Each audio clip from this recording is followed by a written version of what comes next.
Okay.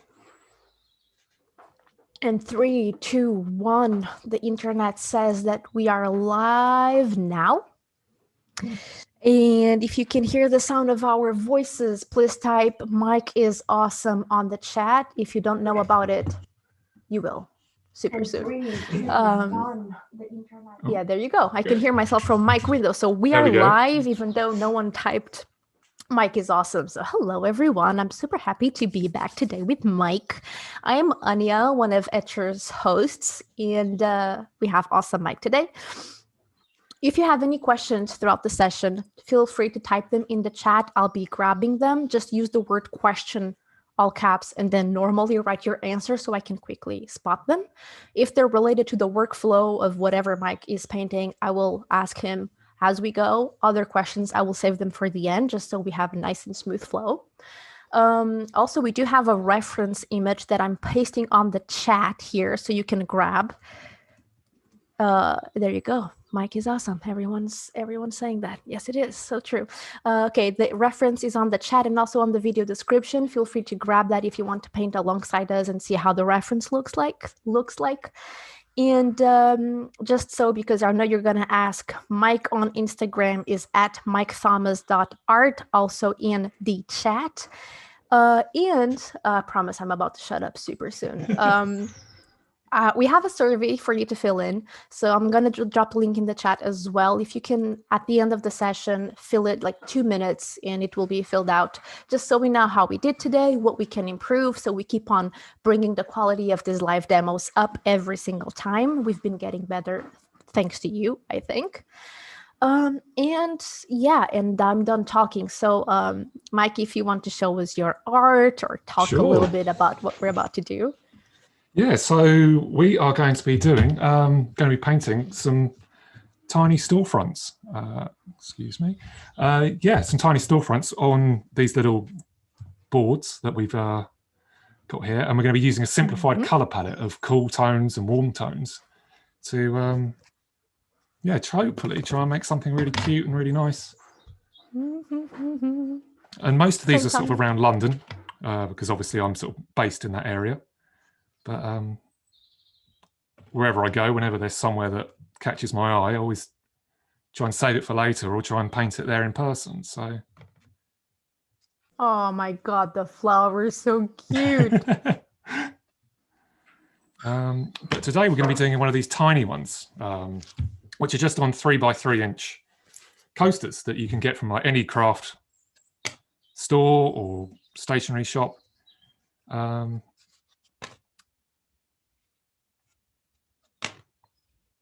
And yeah. Amazing. I quite like them because they're, well, one, they're cheap and completely sacrificial. So if you make a mistake, it's not the end of the world. And they're stiff and they're easy to travel around. But one problem with them is that they are coasters and therefore very, very absorbent. So I've got my, this is what I would normally paint on. I've got a little clipboard here. And as you can see, when it gets wet, it will just absorb the water. And that is kind of disgusting to paint on. So to fix it, I'm just going to use a little bit of acrylic just to prime it. He says a little bit and he pours the load on. Just conveying the chat, everyone's saying how amazing and cute your paintings are. Oh, that's very sweet of them all. So once that dries, it just acts as a barrier between the paint that I'm going to be putting down and the surface underneath. And yeah, it's just improvised really. So, and it's good because you don't have to be too precious and you can make mistakes and it's not the end of the world. Yeah, so I have a question for you. So I know you use tape around the. Yeah, I always have. Oh, if you got to know me a little bit better, Mike, I never shut up. I always have questions. So you put tape around the coaster, but am I right in assuming that a little bit of the coaster does not have a primer on it? Correct. Oh. Which isn't usually a problem because once they're done, you can mount them and then they look really nice. But yeah, so there is a little bit exposed, but it's not the end of the world and it doesn't seem to be too much of a problem. I usually use washi tape or a masking tape, sort of painter's masking tape. All work fine. Washi tape's quite clean, leaves a nice sharp edge. Sometimes masking tapes can tear the surface of the paper, but if you remove some of the stick by, you know, peeling it off and sticking it down a few times, it isn't a problem. So rather than sitting watching that dry, here's one I prepared earlier. And one more question. I mean, continue, but one more question from MM Berg00. Why not gesso? Gesso. I don't know how to say this in English. Gesso. GESSO. Why not gesso? Because I haven't tried it yet. Simply. Okay, there you go. Could be. Yeah. If you guys try it, let us know. Yeah. And the primer is acrylic, Alan. It's just simple white acrylic. Yeah. I mean, using regular paper would be absolutely fine, and card would be even better. But yeah, it's just a sort of novelty. Coasters? Why not? I love it. I love it. And you could do it on wooden coasters as well. You can get some that are shaped, you know, like an actual slice of a branch or tree. So yeah, it's a bit arts and craftsy, but it's nice and compact. And if you're traveling around, it's a great way to carry multiple surfaces with you without having to worry too much. Sounds good. Yeah, you can start painting. Yep. Start painting. So I guess first, colors. So because this is the 2-color challenge, I think we're calling it, we're primarily going to be using a blue and a yellow. I've got permanent yellow there and a green and blue. But we're going to try and get as much variation out of these colors as possible by using a warmer and a cooler version as well. A tiny bit of red just to pull the colors in either direction if we need to. And yeah, I guess we will just get to work. Those out of the way.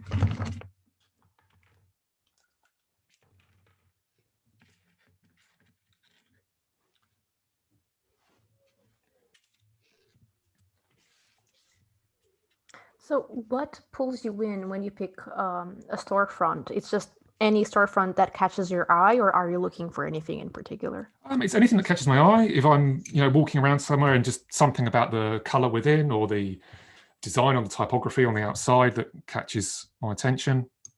Usually, size can be quite a consideration as well, actually, because if they're too big and you're trying to fit them on a tiny, tiny coaster, they don't really fit. So it's better, I find, if you find one of these really small, cute, like independent stores where it's just a door and a tiny window, and you can maximize the amount of space you have to get more detail in without it being too claustrophobic. So yeah, they are quite flat, sort of two-dimensional in their composition, but we still want to get some depth to them. So with that in mind, we'll just do a very basic sort of single point perspective.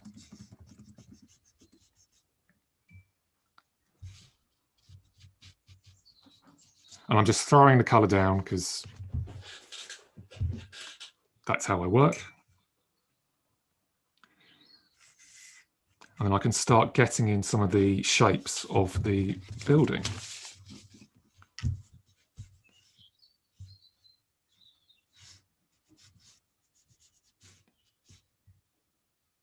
So this particular building is in London, in Soho, not too far from the West End.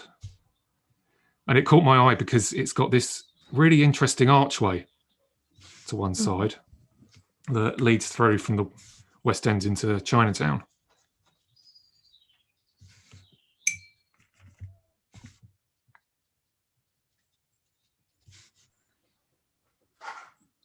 I'm just blocking out the shapes of where the doors are, where the windows are. Not being too precious, leaving the windows relatively clear because that's where we're going to be sort of building our set, essentially.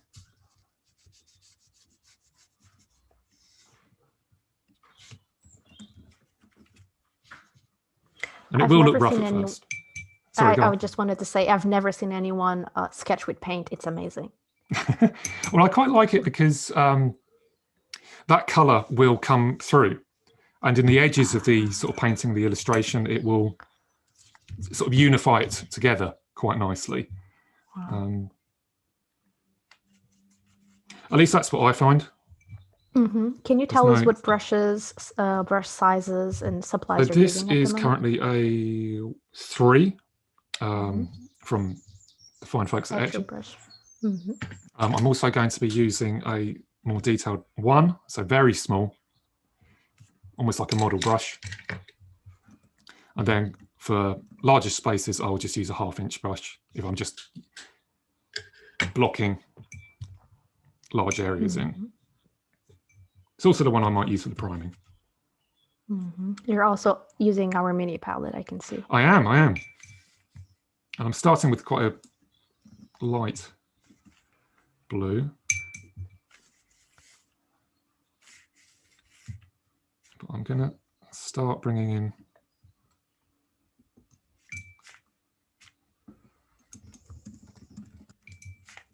some yellow.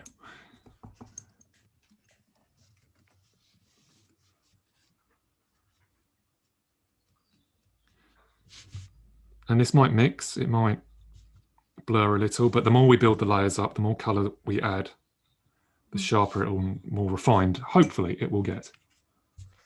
Just to make sure I have the right reference, you're doing the blue posts? The blue posts, yeah. Yeah, okay, just making sure. Thank you. We're saving the other one for later.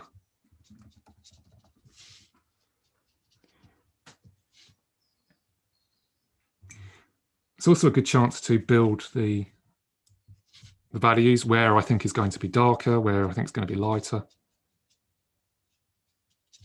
It's a bit messy. It's amazing because all of us were like, wait, is this the same reference? Are we looking at the right reference? Oh my God, how is he doing this? Very, very curious.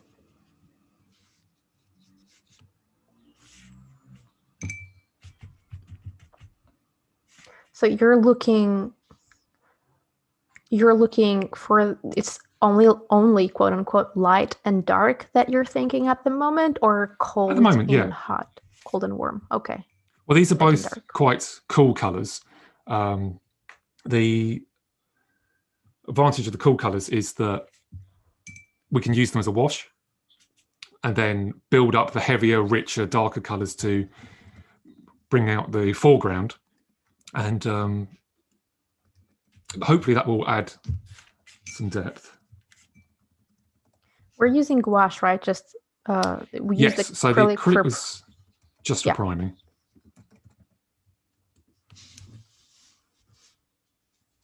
Light blue and light yellow. Yeah.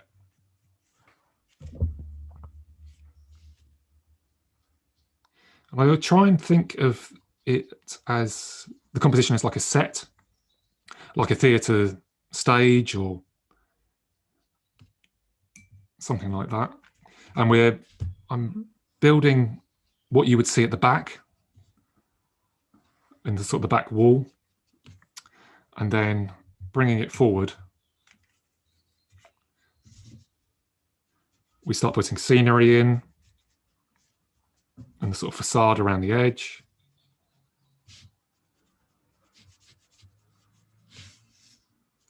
Oh, I think I see what you're doing now. You're painting the light inside the store, and yes. you will add the columns, the window frame after. You'll cover it after. Oh, I see now. Okay, I see it. Okay. I see it, and if I don't see it, I will see it later when you're done. Please carry on. What are you thinking right now? What am I thinking right now? I'm thinking that I forgot to add the blue at the top. It's quite a tall building, actually, but I've focused in on this sort of square composition. Again, because like I was saying, if it's too tall,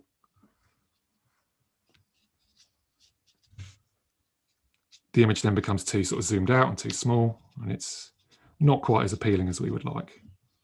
Mm-hmm.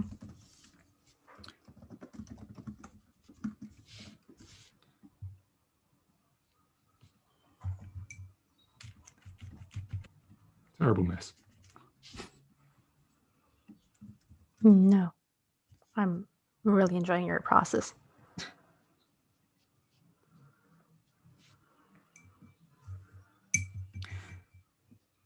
So I'm just going to mix a little bit of a darker colour, a darker brown, actually, just to start doing the edge of the painting. And then we'll focus purely on the centre. So these are the buildings next door, which are that iconic London red and white brickwork that you get in the West End. A great question from Sabrina. As you layer the gouache, how do you not reactivate the color underneath? I absolutely do reactivate the colour underneath. Which then comes down to the thinking of the process or the order in which I layer the colours. This is why I'm doing the lighter colours at the back first. Interesting. So you're mixing as you paint? Yes. Wow.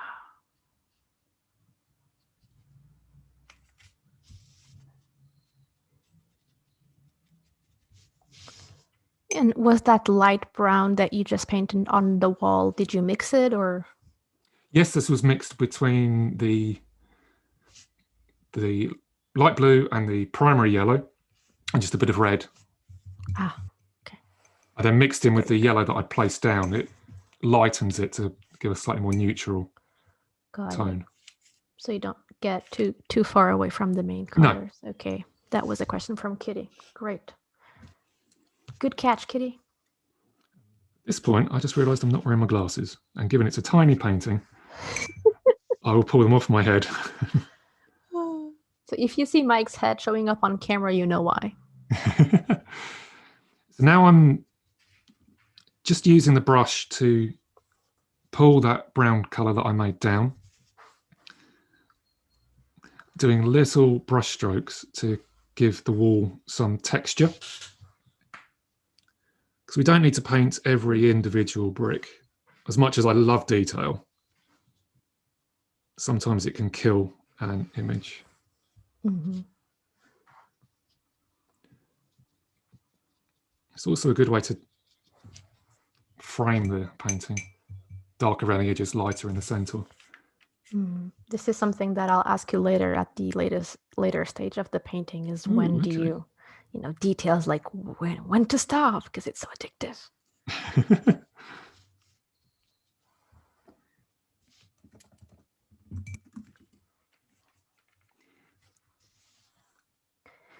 By the way, for everyone watching, if you are interested in learning more from Mike, he will host a mini workshop with us.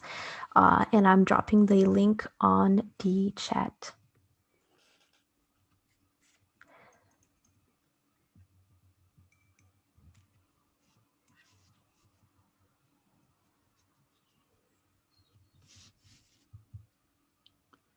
So I'm not too worried about the texture of that at the moment, because when we build up the layers on top as that dries, it should become clearer.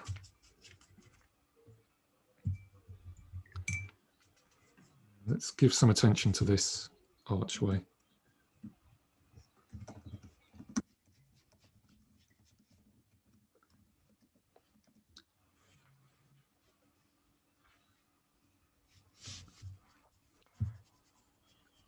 So there's like this question coming on the chat that I'm not sure either. So when we look at your reference image, we see the blue post sign and the window above the sign is barely visible. And we're trying to figure out if what you are posting is exactly what you see or, okay, for some reason we did not get the full reference. So that is why, because all of us were like, but wait, what? Okay, let me take a quick screenshot of that. Yep. Got it. Thank you. Okay, everything makes sense. Everything makes sense. Sorry, everyone. Somehow we got the wrong this all okay, everything is clear. I'm not insane, no one's insane, we just had the wrong. I got the image, guys. I'm gonna get the screen grab real quick to you over on Dropbox, but we will replace the video description later with a higher resolution file. Okay, there we go.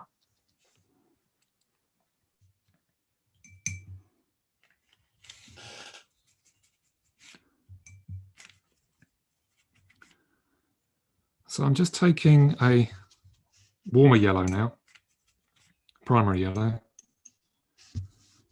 and I'm going to use this on the inside of the building, because this is where the artificial lights are. This is what we want to make look really cozy, make it look inviting.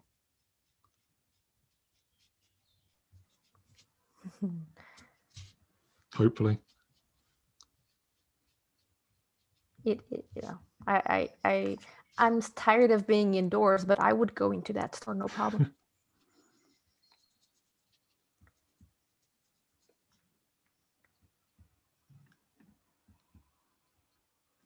And as these layers are building up, it's cleaning up some of the color as well, which is good. Okay, where should we go next? So there's a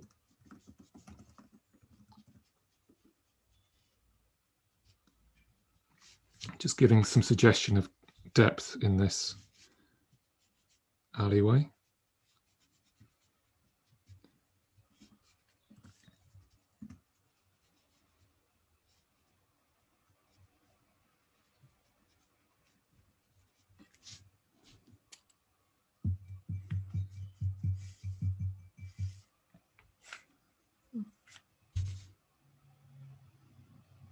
That's a more intense yellow that you just picked, right?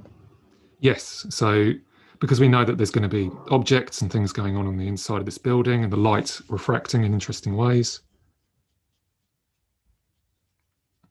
Again, I'm just trying to build texture up, and then we will be adding detail on top. So at the moment, I think we can start layering up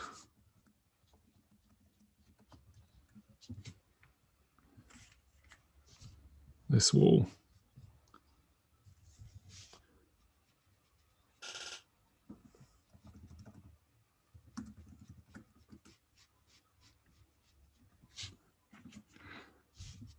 And I like to work in this way because you can push the paint around. And if you make mistakes, that's not a problem. Because we all make mistakes. A great question here for me to answer. So Michael is talking about the mini workshop. Even if you can't make it to the mini workshop, it's totally fine. You can sign up anyway. It's only $5.50, and you will get the recording later, correct? And you will have access to the recording for as long as Etcher lives, hopefully forever. So feel free. And yes, this live demo is recorded as well, and you can see it exactly on this page later. It will be uploaded minutes after we end the session. So I hope that answers your question. Hope you want to make it to the workshop, because then you will be supporting Mike, and he's awesome, and I'm learning a lot just from watching. Please continue. I'm done with my monologue.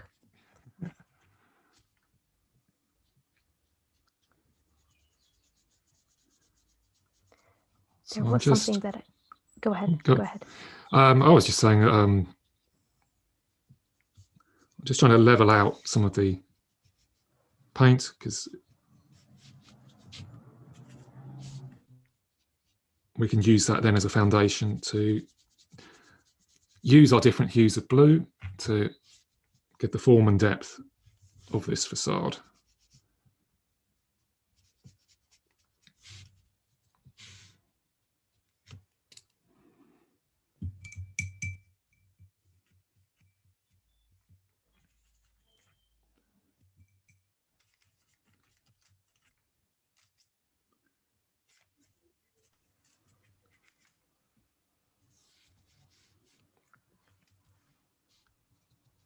So you've been layering and layering until everything is like solid? Yes.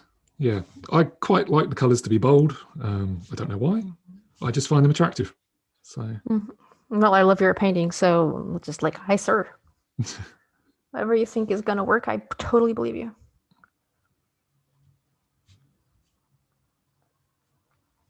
Oh, and by the way, everyone, if you know any company or school, we do workshops for companies and schools. So if you're interested or know anyone who's interested, feel free to email us at studio@etchrlab.com.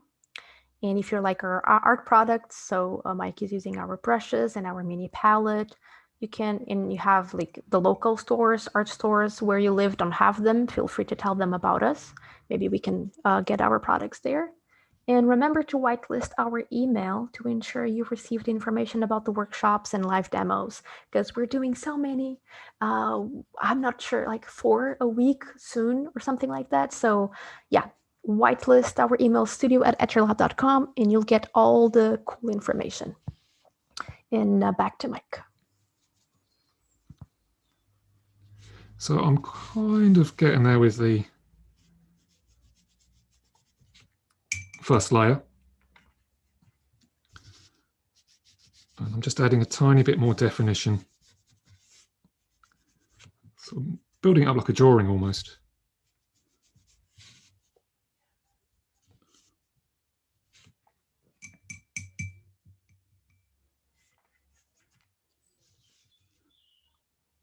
Let's try and make this look like it's going off into the distance.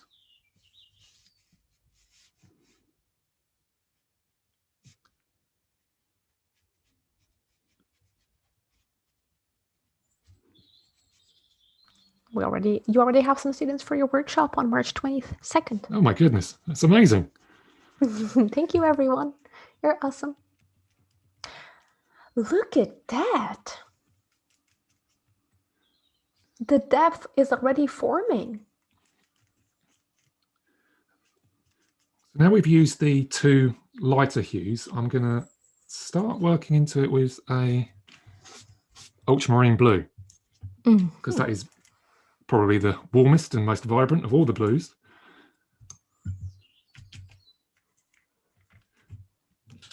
And then I'm going to use this to start drawing or adding definition to the darker shadows. So we've got the, it's still a little wet, but that's okay.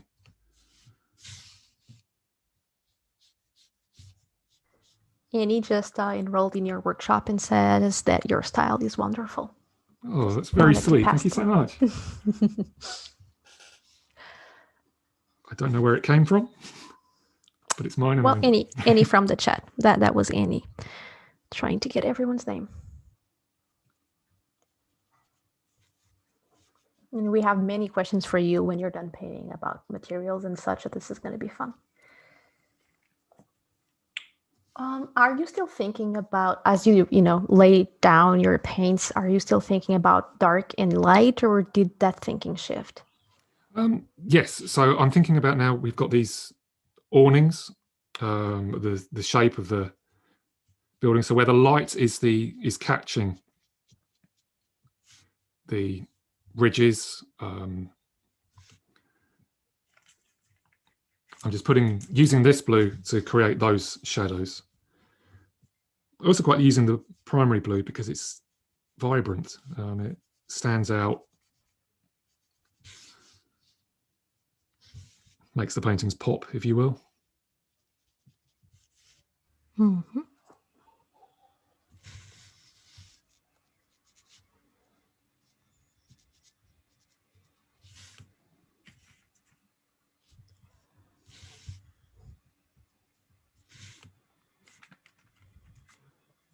Just going to make this blue a bit darker by adding some red, so it's almost purple. Oh, that's an interesting way of, that's a nice shade of dark blue. So I'm imagining it. I had an art teacher who absolutely swore by saying we should never ever use black paint. I got the same in high school. There are certainly times when you can use it, but I've always leant towards avoiding it, partly because she was a formidable woman, but also because I feel it makes it richer. And you can use complementary colours to, again, add more contrast. So we've got these light yellows, but by having the purple colour against them, it creates a much stronger definition between the two. Yeah, and it's like when you really look at shadows, none of them is black. Exactly, yes, yeah. And sometimes if the light is in the viewer's eye, that can affect it too. So if you're standing waiting for a train and the sun is blinding you, shadows might actually become red or purple as it plays with the way that your eye actually works. So I don't recommend standing staring at the sun, but you will notice it. So while that's just drying a little, I'm going to go back to the surrounding walls and just dress them a little with some windows. Do you just know to suggest the size of the coaster? Sorry. The coaster, I think it was just standard beer mats, essentially. Okay, a beer so mat. about 3 inches by 3 inches or 15 centimeters. There you go. Sorry, you were talking about the windows. I distracted you.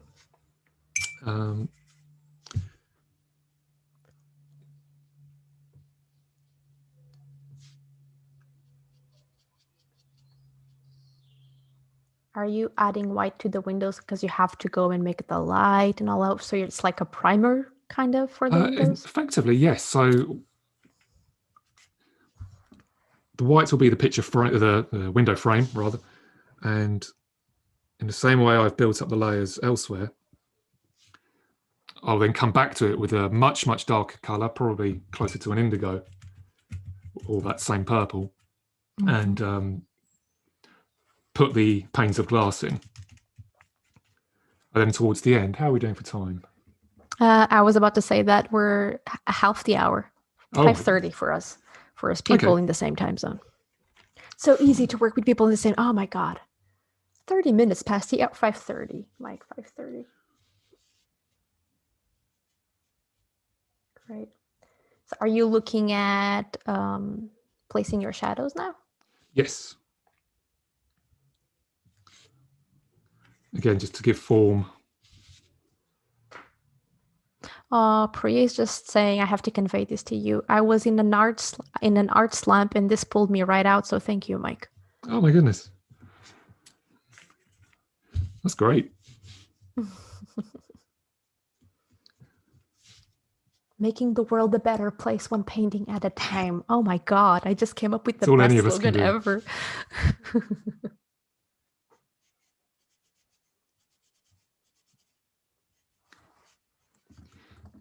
And the reason I mask them up is so that I can quite recklessly paint over the edges. And when it's all peeled off, it will look sharp and clean and wonderful. So I'm looking at this shadow here, and it's a little bit too harsh for my liking. So working back with just water, I'm just going to soften that.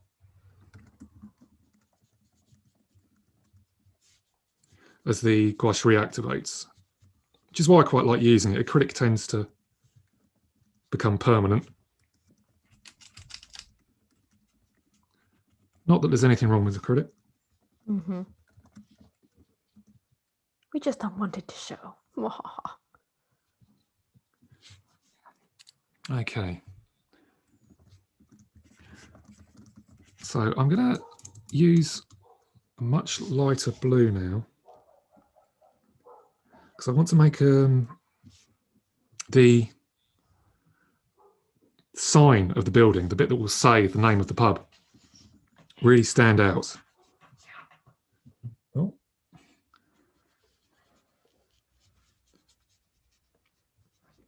And it will create a focal point as we're looking at it to, draw the eye. It also, once we actually put the detail of the signage in, makes the whole painting look a lot more detailed than it actually is. Wow. How to make things look detailed without actually adding detail, I guess. Exactly. How wet are your paints at the moment? Because the lines are so fine. Mary was asking, like, if you get such clean lines, then it's not that wet, right? It's not that wet, no. I mean, it's. I tend to use the paint quite sort of purely, like without too much water, enough to make it flow, no move, and not overload the brush, but not so much that it runs or bleeds into the coaster itself. Just smooth and soft.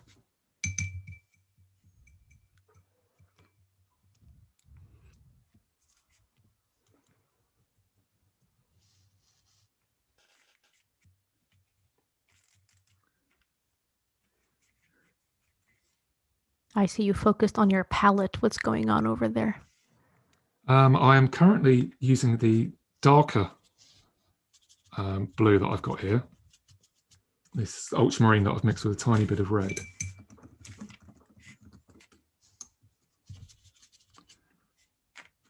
To just create a darker shadow for the buildings. Oh, I might even go more red, almost brown. What brush is that one? Number 3? I'm still using the number 3. Amazing. Everyone's like, is that number 1? No.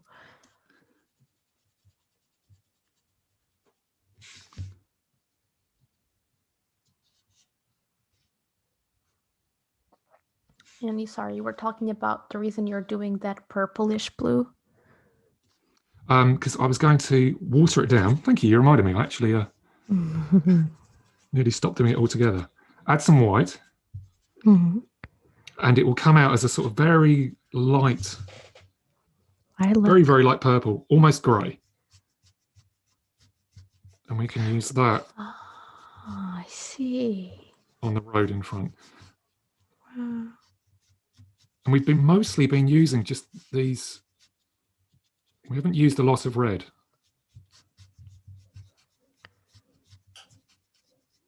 Which means that if we do add red, it will really pop. Wow.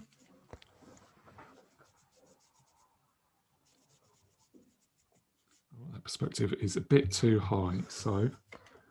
That does make sense, because it's like the same reason that, you know, dark shadows are not black, then light is not white. And if everything is so blue, then the reflected light would have a somewhat bluish tint to it. So therefore, lilac for white.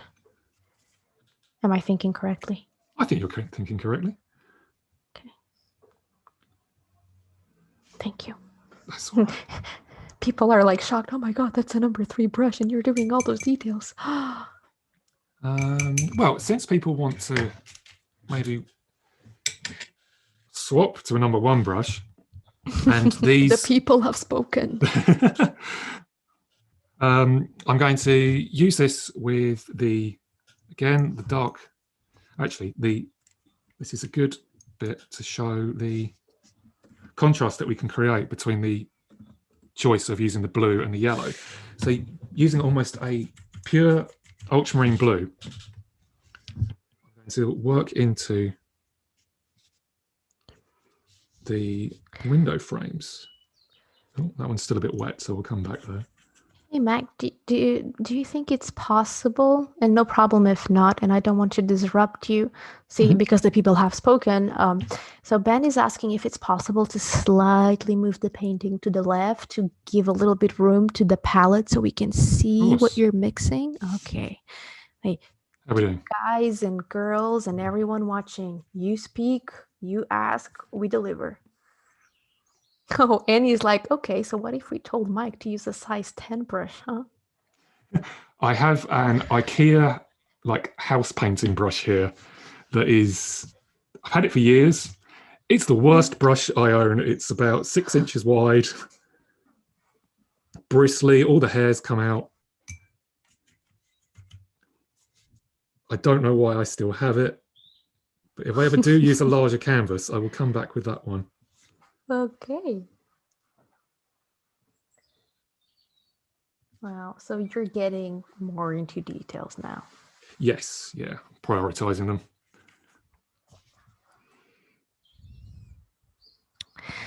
For everyone watching, if you haven't heard me pitch this yet, Mike will have a workshop on March 22nd where you will paint coasters together.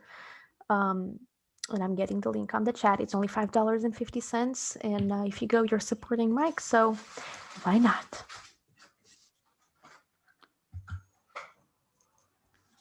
So I'm making the paint a little wetter now, just so I can really get that sharper line. There we go, starting to come through. Wow.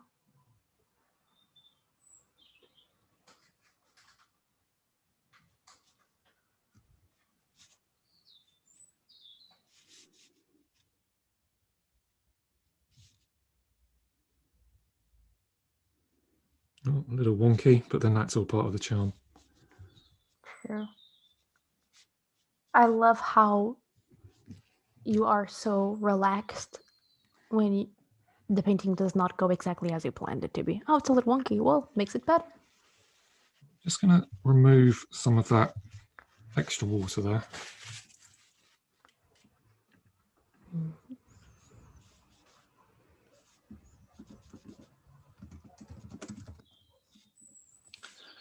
Okay, let's have a look at these window frames. So every other one is slightly thicker. And there's a perspective on the building.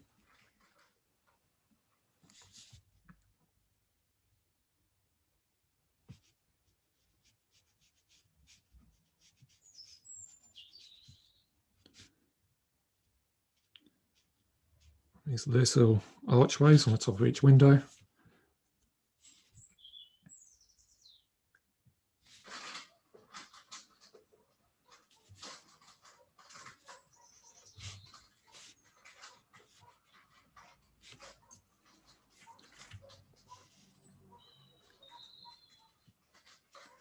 Building in and adding the shadows now. Mm-hmm. It's getting a lot of that. All of a sudden, just the darks are just like popping life into it. I think that comes out because we built that base layer. Mm-hmm. It then gives us something to work against.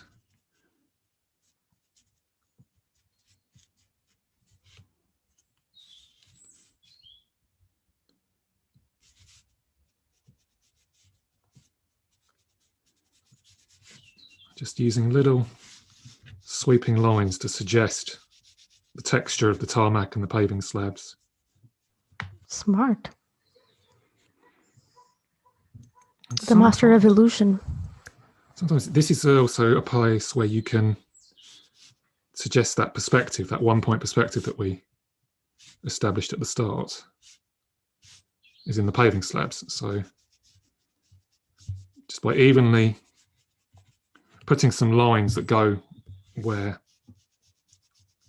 the distance does,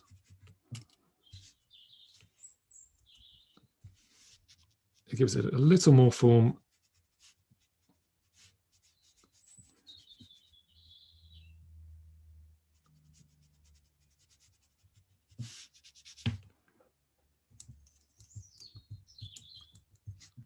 And then that purple again, I'm going to use for the tarmac, but pulling it through the colours that we put down.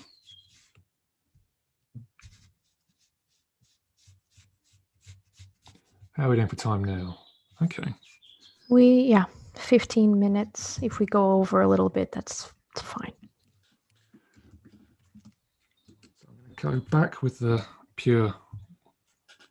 purish white, just to bring these out a little. Will we be able, when you're done, will we be able to see you take the tape off? Oh, I hope so. That's the best bit. Why any of us are here. Yeah. I heard Mike was painting and that was cool, but then I heard tape was being peeled. So Just using the white now to pick out the highlights on the building. And some of the details too, things like security alarms and lamps and things.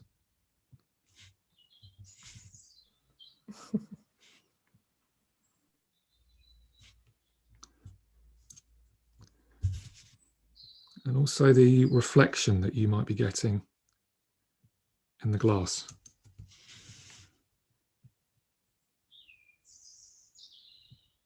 From the buildings opposite, or however the light is catching it. Are you adding it as you think it will look nice, or is that something that you are super faithful to the reference? I am looking at the reference, but generally for windows and things, I try and make it a gradient. So I'll make one side lighter and the other side darker, and that's just gives it enough illusion to cool. Give that feeling that there is something there. If I can get these windows done, we can start using some other materials and hopefully really make it stand out. Oh, that was a mess.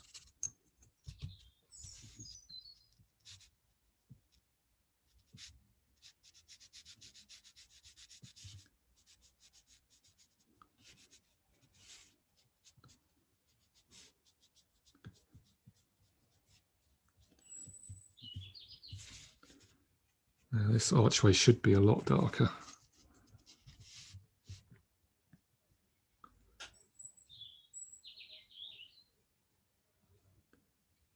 He says as he slightly makes it lighter.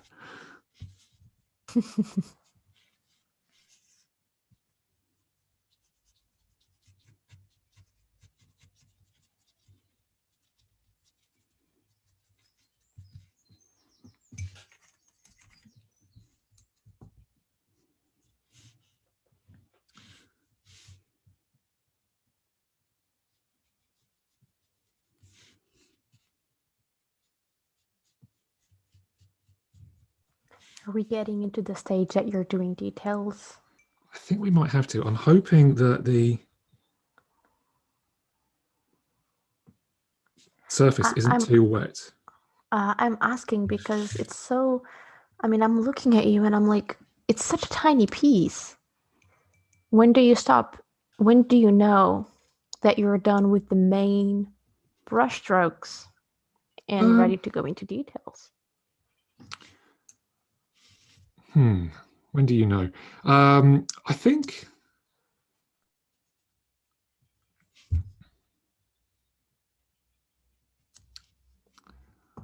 I'm trying to think of I suppose that's the eternal question.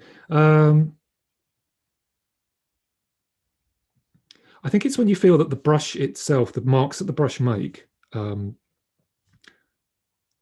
can't get any more from that particular tool, essentially.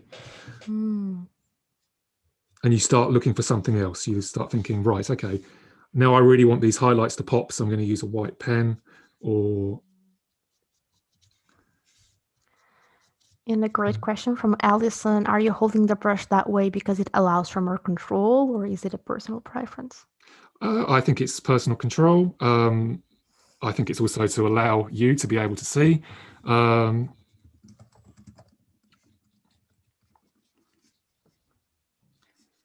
I'm not careful, I get right up on it in a sort of horrible claw, like an angry crab. Is that a size 3 as well, the brush that you were just using? This is still the size 1. I'm being quite... Oh, okay, just making sure, because I'm like, is that magic or size 1? Okay, that makes sense.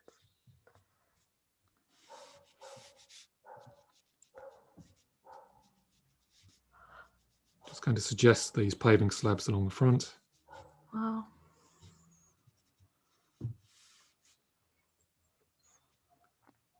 Just pick out some highlights on the...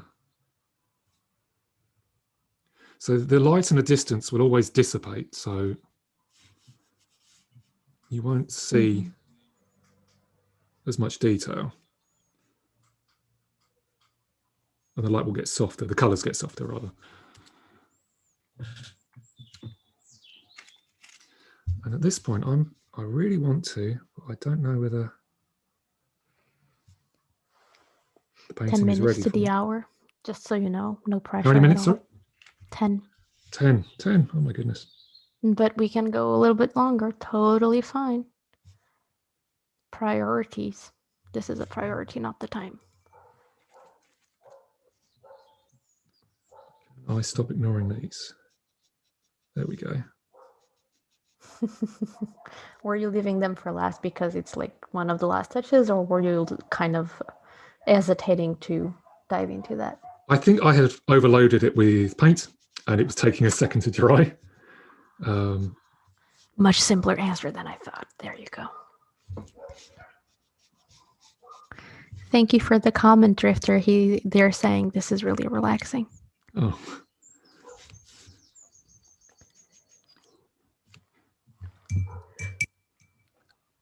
I'm going to reactivate that purpley brown colour. Mm-hmm. And then lighten it a little. Beautiful and inspiring, says Theresa. Thank you. It's very sweet. And I'm just going to paint some shapes in here, like there are objects or maybe people. Because it's never a flat, clean interior. There's always things going on. Mm-hmm.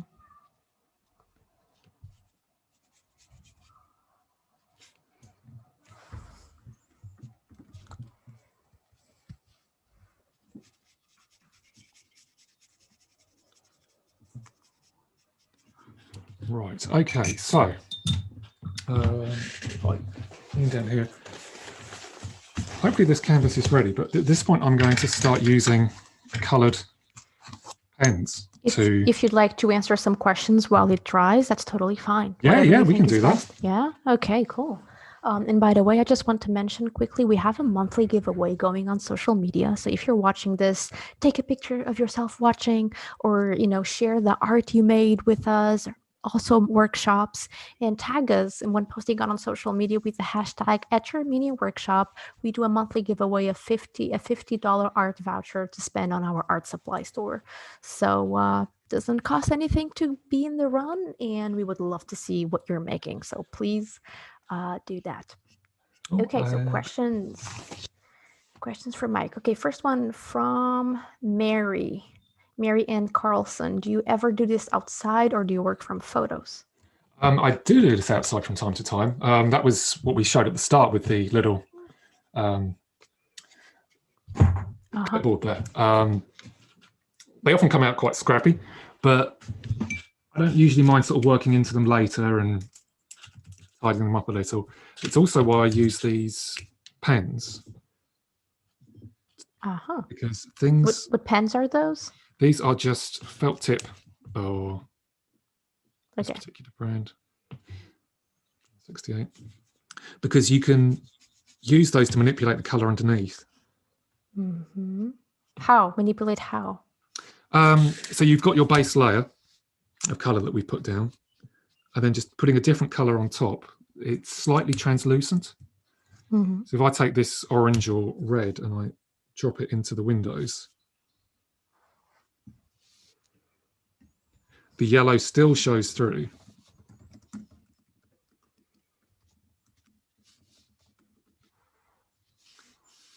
And again, it builds the detail into the image without me having to strain so much with the brushes. Cool. How do you carry your acrylics outside? That's a question from Kitty. So I use it's just a little sort of tin, essentially. Sorry, it's just out of reach, to use as a palette, and a layer of the acrylic stay wet palette membrane. You get those sheets that you usually use when you're painting with acrylics.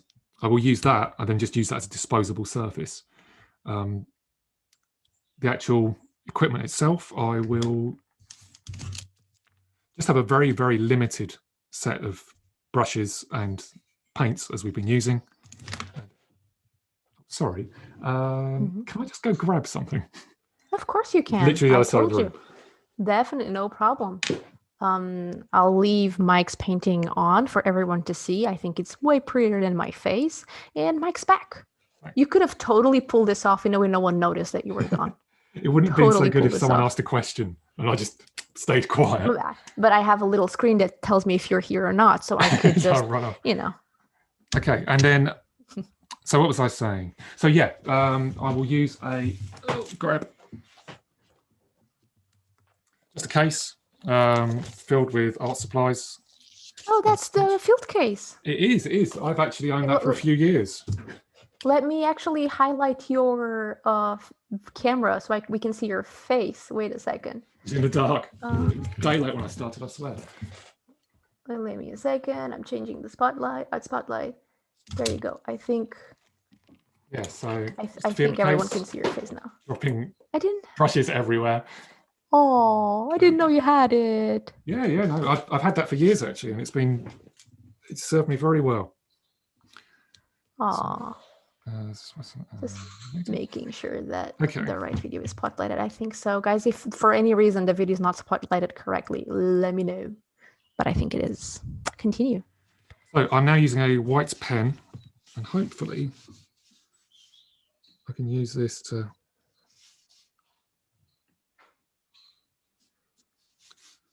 start getting more definition. So,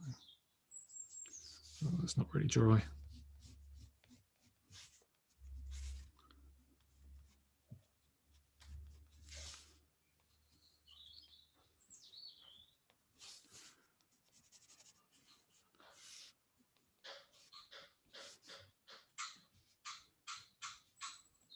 Wow.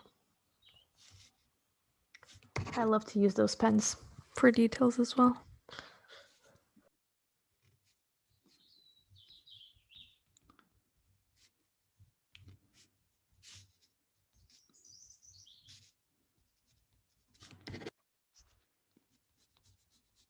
Now, ideally, I think I would have waited a little longer for this to dry, but it's all part of it. It's a very expressive version of this picture.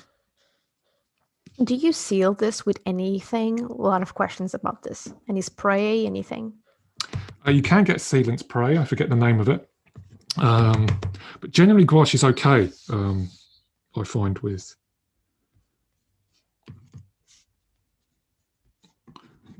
needing to be too protected.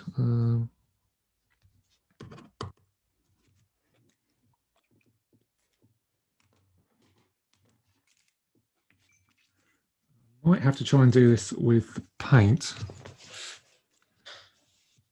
You excuse me as I.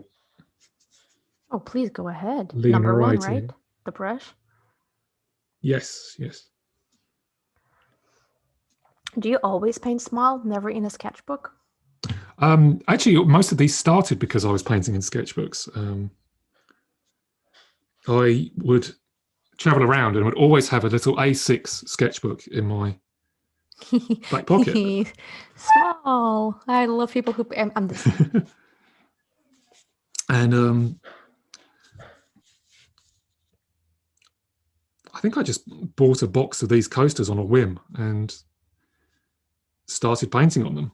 And I liked the aesthetic. I liked how they looked. I liked doing the thing that I do on my Instagram, which is to take a picture of the place with the painting in front of it, held up.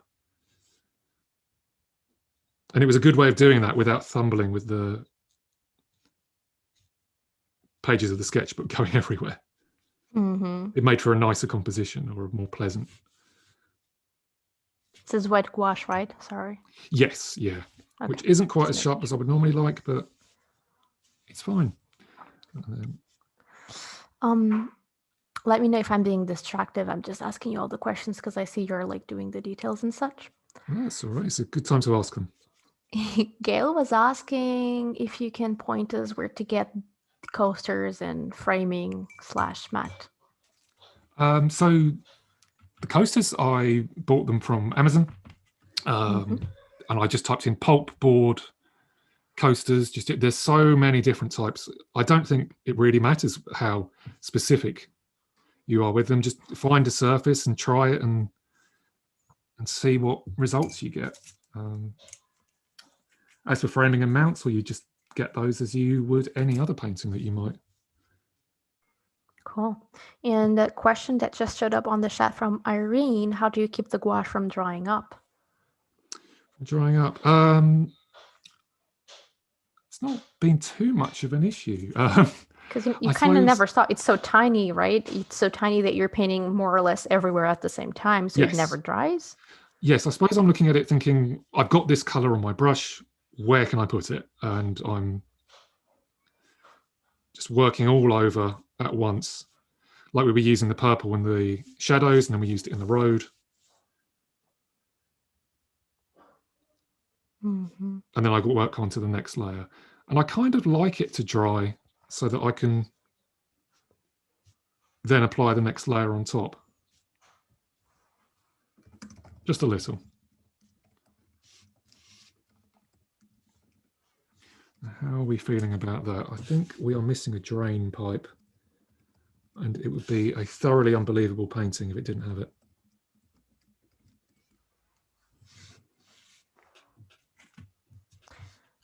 Mike's Instagram, for anyone asking, we did say at the beginning, we'll say it again, is on Instagram is at mikethomas.art.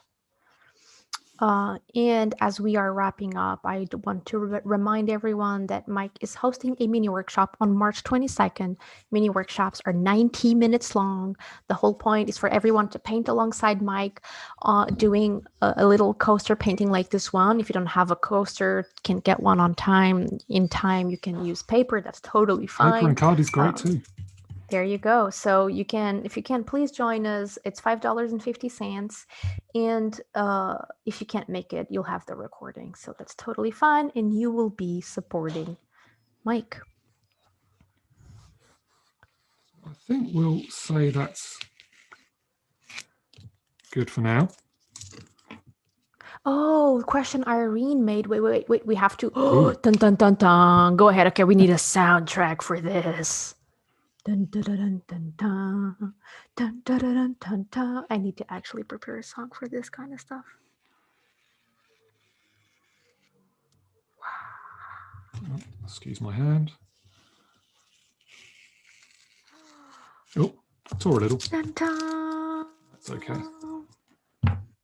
And there you go. Oh my God, it's gorgeous. So yeah, something like that, I guess. Wow.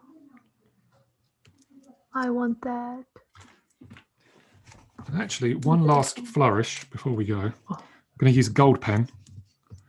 Sign it?